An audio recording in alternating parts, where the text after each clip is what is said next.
सन्माननीय व्यासपीठ, उपस्थित परीक्षक महोदय आणि माझ्या समोर बसलेल्या भारत मातेच्या तेजस्वी विद्यार्थी मित्रांनो, मी कृतिका अर्जुन केंद्रे, वर्ग 7वा. आज मी एका अशा महापुरुषाची गाथा सांगायला उभी आहे, ज्यांनी इतिहासाच्या पानावर रक्ताने स्वतःचे नाव कोरले नाही, तर रक्ताने या देशाचा स्वाभिमान जिवंत ठेवला. 350 वर्षापूर्वी या देशावर अन्यायाचे काळे ढग दाटले होते. जेव्हा तलवारीच्या जोरावर धर्मांतर केले जात होते, तेव्हा एकच ढाल म्हणून उभे राहिले हिंद की चादर, श्री गुरु तेग बहादूर साहेबजी. मित्रांनो, आपण सर्वांनी चादर हा शब्द तर ऐकलाय. चादर काय करते? ती आपल्याला थंडीपासून वाचवते, ती आपलं संरक्षण करते.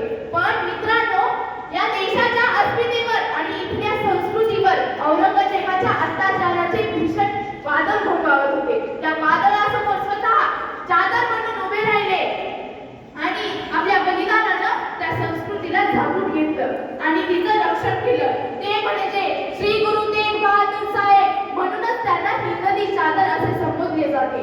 हिंदवी चादर हे एक अभेद्य कवच आहे, ज्यांनी स्वतःचा देह छिन्न विछिन्न केला, परंतु या देशाचा स्वाभिमान, या हिंदू धर्माचा स्वाभिमान कमी होऊ दिला नाही. जेव्हा काश्मीरी पंडित रडत रडत आनंदपूर साहेबांमध्ये आले, तेव्हा त्यांनी हे विचारले नाही तुम्ही कोण आहात. त्यांना फक्त हे दिसत होते की मानवता धोक्यात आहे, मानवता धोक्यात आहे. मित्रांनो, मला सांगा, जर एखाद्याला माहित असेल की आता आपल्याला मरणाच्या दारात जायचं आहे, तेव्हा त्याची अवस्था काय होत असेल. परंतु गुरुजींचा 9 वर्षाचा मुलगा गोविंदराव म्हणतो की पिताजी, या जगाला तुमच्या बलिदानाची गरज आहे. तेव्हा गुरुजींना समजतं की हाच तो रस्ता जो दिल्लीच्या चांदणी चौकातून थेट अमरत्वाकडे जातो. दिल्लीच्या त्या काळ कोठडीत औरंगजेबाने क्रौर्याच्या सर्व सीमा ओलांडल्या. गुरुजींचे निष्ठावान आणि महाबलिदानी शिष्य भाई मतीदास, ज्यांनी शेवटच्या श्वासापर्यंत गुरुजींची साथ सोडली नाही, त्यांना गुरुजींच्या डोळ्यात देखत गर्भतीनं चिरलं गेलं. भाई सतीदासांना जिवंत जाताना गुरुजींच्या श्वासापर्यंत पोहोचत होता. भाई दयाला उकळत्या पाण्यात शिजवलं गेलं, परंतु गुरुजींच्या ओठांवर मात्र भाई गुरुजींचे नाव होते. मित्र, औरंगजेब किंचाळला, इस्लाम स्वीकार नाही तर मरायला तयार हो. गुरुजी शांत म्हणाले, हा देह तर या माझीच आहे, तो आज न उद्या तर जाणार आहे, पण मी जो विश्वास जपलाय तो तुझी तलवार कधीच कापू शकत नाही.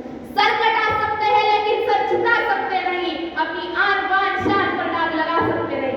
सर कटा सकते हैं लेकिन सर झुका सकते नहीं, अपनी आन बान शान पर दाग लगा सकते नहीं. वो थे तेग बहादुर हिंद की शान, जिनके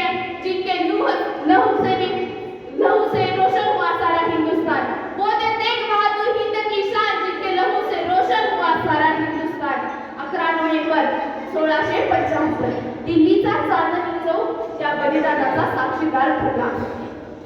आज आपण मित्रांनो, गुरुजींनी शिर दिलं पण आपलं तत्व, आपलं साथ दिलं. आज आपण